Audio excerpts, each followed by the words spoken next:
going to talk about this affair with the Chinese Communist Party, the virus 2020, the year of the metal rat, and what's going on and what the rest of the world, the Western world, has to do now, because we are being challenged. We're in open war with China at this point, 2020.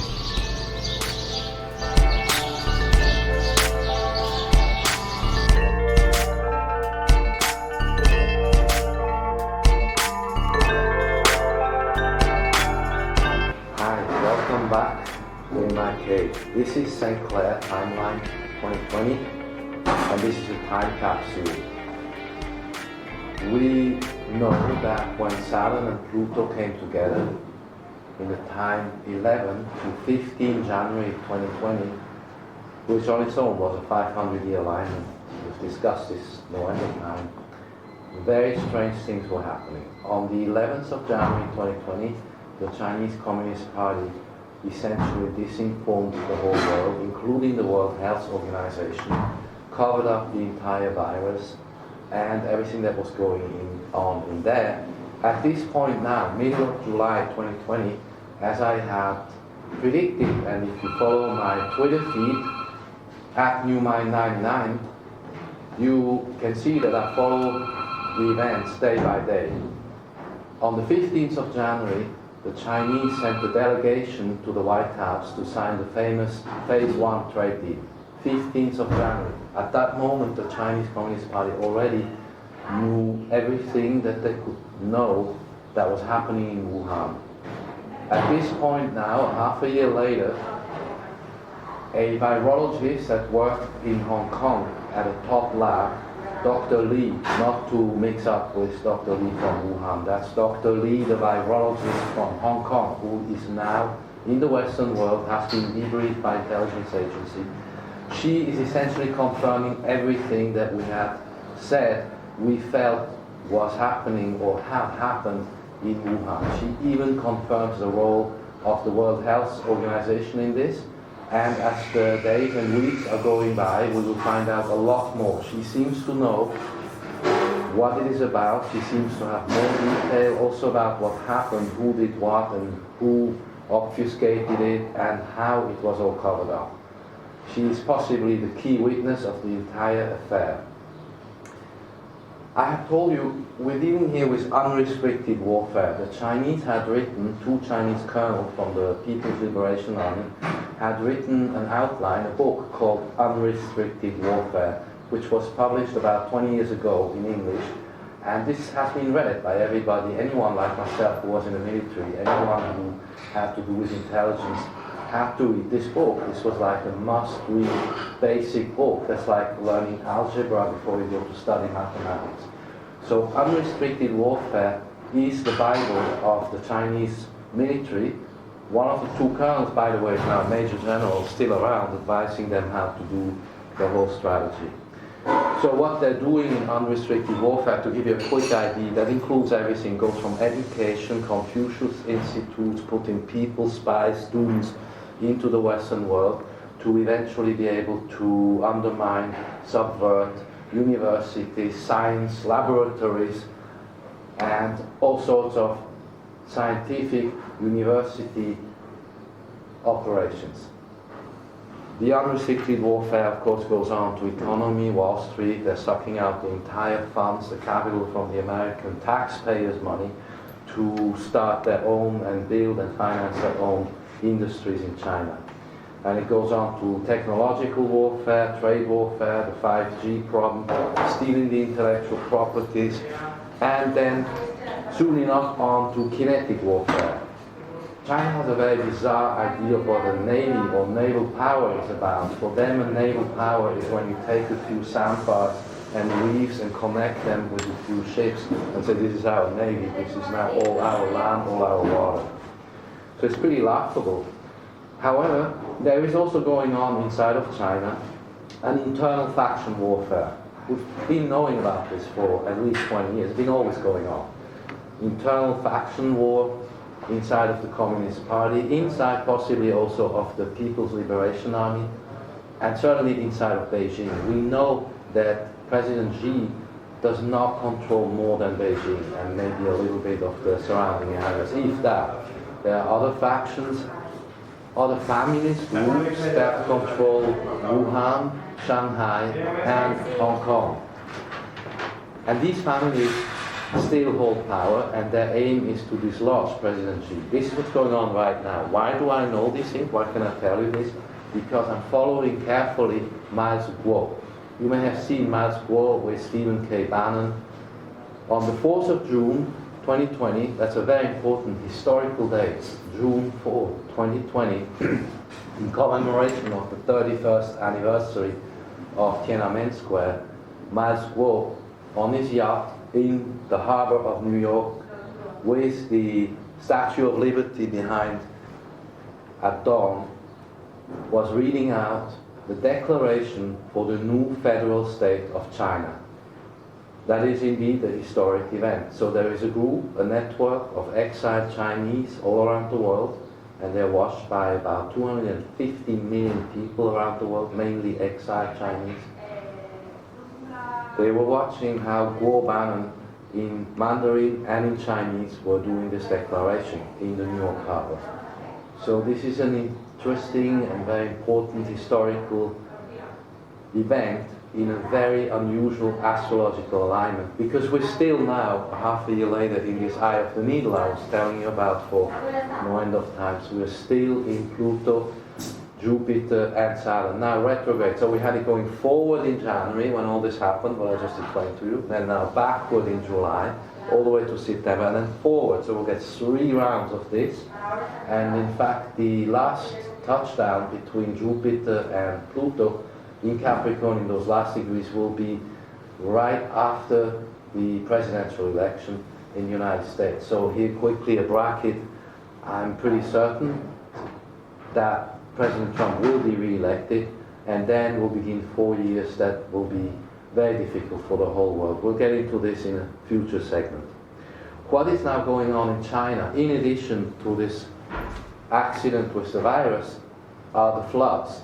So as this Denmark had explained, we will see a plague, the floods, the locusts, and possibly fires, and then the downfall of the Communist Party of China. The floods are extreme. I don't know if you even know that there are floods going on. It is an ecological disaster of absolute extinction level event scope. The Sri Gorges Dam on the Yangtze River is filled to the max. They're letting water out down below at a power 20 to 25 times faster and more powerful than ordinary flood water. So you imagine entire streams, entire system of rivers coming from the Tibetan Himalayan mountains are coming down the entire Asian landscape to China, and the Chinese have spent 4, 5, 6 decades essentially destroying their landscape, their entire ecology. They poisoned their land, like when they dig for gold, they throw chemicals in it. They've poisoned their waters, their rivers, they've realigned rivers, they've changed the course of the river, they've poisoned practically the entire environment. So now comes, with the 250-year Pluto return, basically the bill presented. And it's going to be a very expensive bill. When all of this breaks loose, they say there are up to 400 million people downstream, and if they have to be evacuated on a moment's notice, and they begin to migrate, you can imagine that China is going to see internally an enormous amount of practically insurmountable problems. And when you look as an astrologer at the chart of China, which I set at 1st October 1949, 3 in the afternoon in Beijing, we as astrologers have an exact date of when the new China started, then you can see there are many impact points right now. It began really last October, right when the virus came out. And there are points going up to 2027 when Pluto passes the rising sign of the Chinese Communist Party chart, which is Aquarius rising. The Chinese chart also holds Mars conjunct Pluto in Leo. So this talks to us about the very territorial, massive enterprise, an empire with nuclear power, Pluto, Mars. And they're willing and probably able to defend and attack. The chart really speaks of an absolutely determined will for complete domination. So to come back to the book Unrestricted Warfare, it is self-evident that the Chinese Communist Party has in mind a silent and slow motion takeover of the entire rest of the world, not only the Western world. This open warfare I talked to you about isn't just directed at the United States of America, it's directed at everybody. The Chinese Communist Party has over the last 2 to 3 decades, practically speaking, taken over Africa with the famous death trap. And you see this at the United Nations. When China votes, automatically 55 African states also vote with China. So we're now in a situation where basically, as I explained to you for years, we're going through a change, a total transformation of the world structure.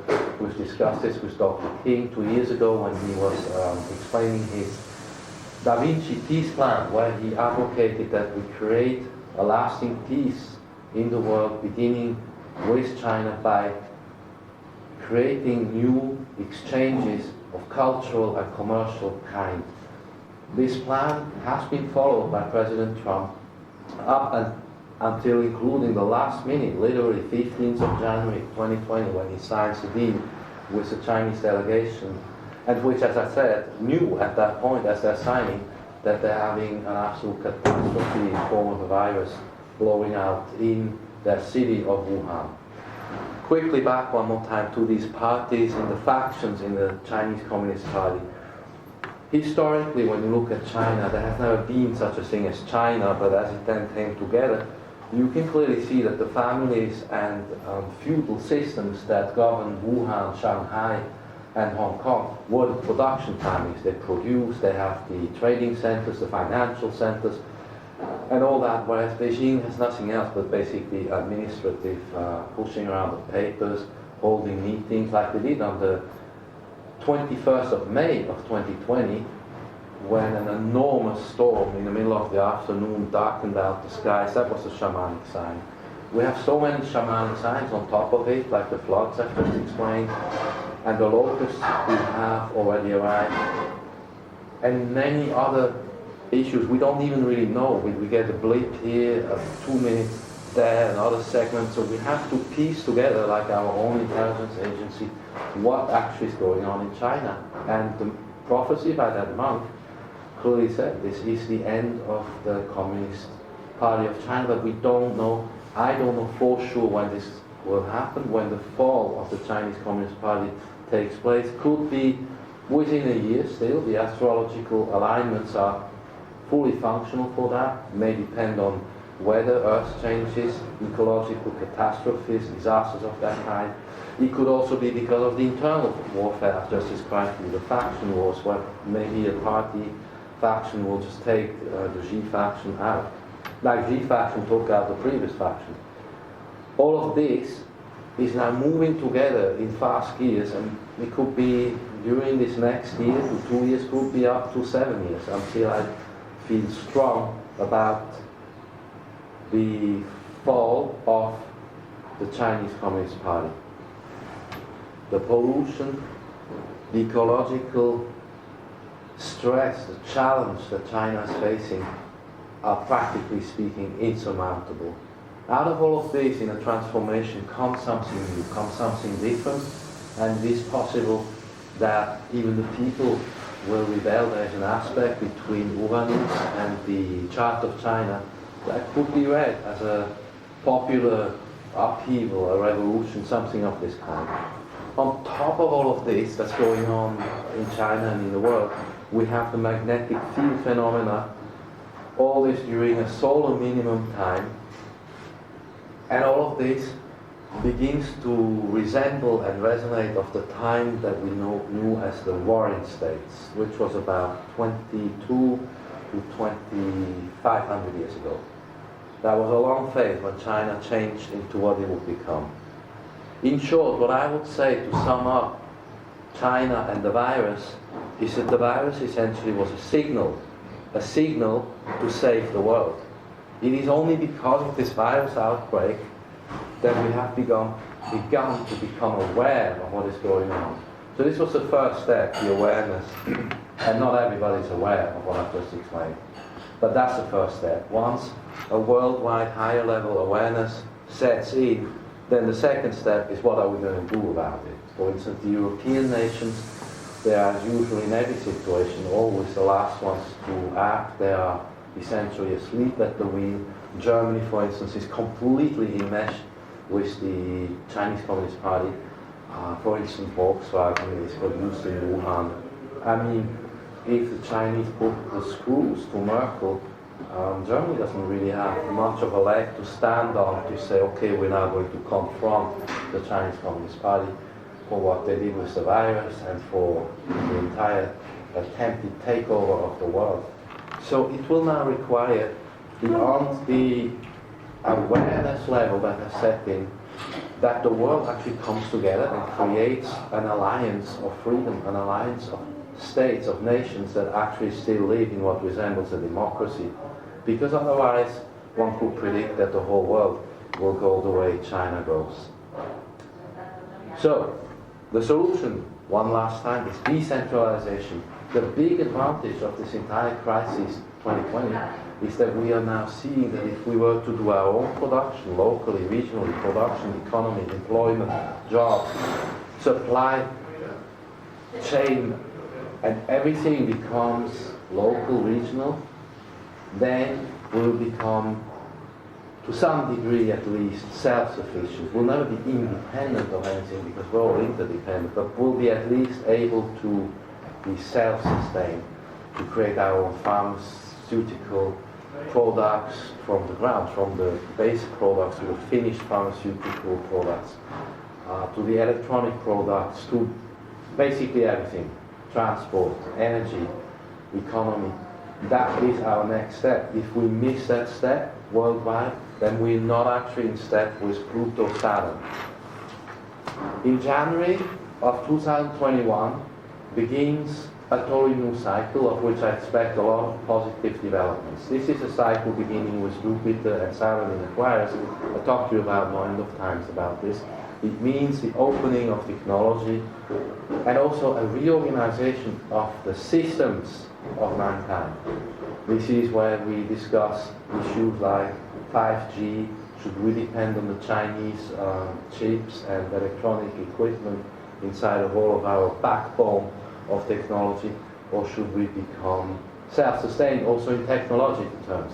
Because you see, the Chinese Communist Party is not innovative. They can't actually produce new products. What they can do is steal ideas, take technologies from the Russians, their fighter jets, from the Americans, their Silicon Valley technology, and basically copy pieces of it. So their technology in China will always be leagues behind us in time, but we're giving them access without knowing why we're doing this.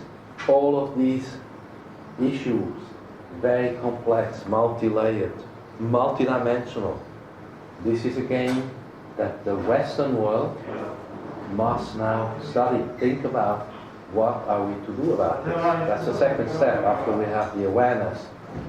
And then the third step, I think we will win this, and we will be able to create an alliance of free nations, of democracies, that will become self-sustained, create together new networks of trade and commerce, and eventually, as the Chinese Communist Party fails and falls apart, then we can resume the plan by Dr. King, the Da Vinci peace plan, and work with the Chinese people, who are excellent traders, excellent people, but they cannot work in a system that is a totalitarian, materialistic, atheist dictatorship.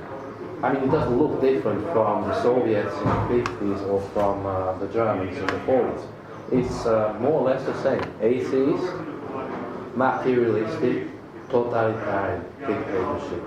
And the world in 2020 on cannot afford mentally, spiritually, materially to work with a system of that kind. It's just out of the question.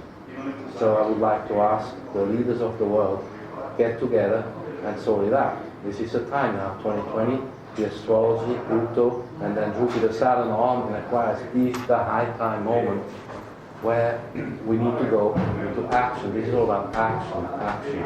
No longer discussing possibilities, and even the astrology tells us we must act now. 2020, 2021 is the moment where we have the chance to begin a new cycle. 220 years, 500 year cycle. So I'm talking about relevant, ultra important things going on in the world. All this, again, was shown to us in the moment that Saturn passed Pluto when we knew about the virus.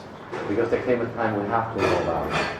So we should actually not blame the virus. We should actually be almost grateful that the virus has helped wake up the world. And based on that, we're going to go into a future that's actually positive, constructive, that is going to bring to us a new breakthrough and really a different world. Like I told you many years ago, this existing system and structure of the world is going to fail. We are now reaching this point, 2021. So hang in.